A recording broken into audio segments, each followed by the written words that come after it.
Ay nako, sold out na naman pala ang aming trust saka Robust. Thank you, Valentine's. Siyempre, next month naman, paniguradong masosold out ang aming pregnancy test. Siguro naman, after 9 months, ang mabenta ay diaper, saka powdered milk. Ang ganda talaga ng ganitong negosyo. Excuse me, miss. Yes! Pwede magtanong, saan po kaya nakalagay yung mga Kojic soap? Sandali lang ate ha. Dun yun sa may part ng guard. Okay. Yun po kayang mga shampoo para sa mga babies? Dun naman yon malapit sa mga wipes.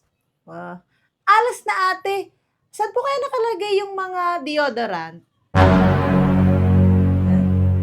Ate, may mata ka?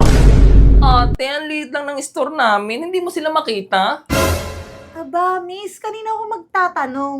Kay Kuya Guard? Di ba ikaw naman ang tindera dito? Ay, sorry ate. Torbo. Miss, meron kang binubulong? Wala ate. Kako, anong hanap mo? Itatanong ko lang, meron ba kayo yung pampahid? Kasi Pampahid medyo saan? barat ko ba? Parang Meron sa balat mo ate. pula, tapos parang may Pula? mga butol-butol na Butol? parang Makate!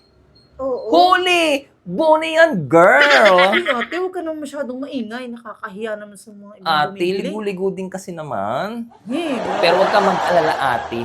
Meron akong gamot dyan, ha? Wait lang. okay. Ayan, ate. Mabisang gamot to. Paano naman yan, te? Madali lang, ate. Twice a day mo lang gagamitin. Sa umaga, pagkaligo mo, ipapahid mo. At sa gabi naman, pagkahinaw mo, i-apply mo din. At pag hindi gumana pa rin, laklakin mo, girl. Ano, te? Char. Hindi, basta, bilhin mo na to. Okay, sige. Isa niyan. Meron ka pa bang hanap, ate? Saka nga pala, ano kayang magandang gamot sa ubo?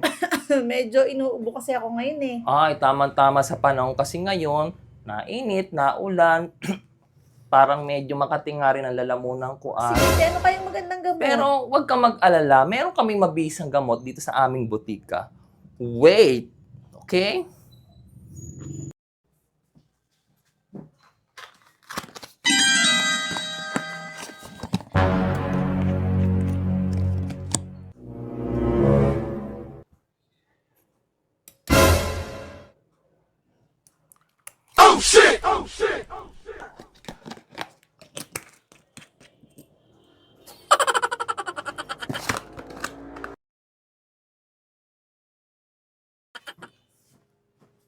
Ate, gamot mo sa ubo.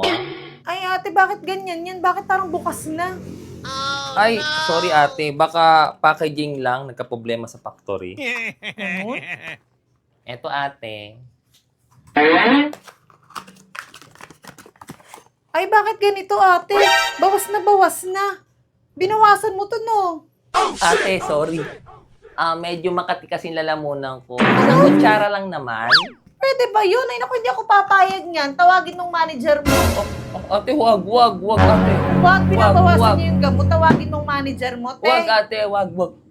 Naku, please, manager. wag. Nasaan bang manager dito? Ate, tatawagin pa talaga si manager. Papahanga. Ate, Pangera. binabawasan mo yung mga gamot, eh. Please, isa lang naman. Siguro may isang tablespoon, gagaling ka rin naman doon. Ay, Ang gamot siya. mo. Grabe naman, binabawasan ng mga gamot. O siya, sige na nga. Thank you, ate. Ate, may hanap ka pa ba?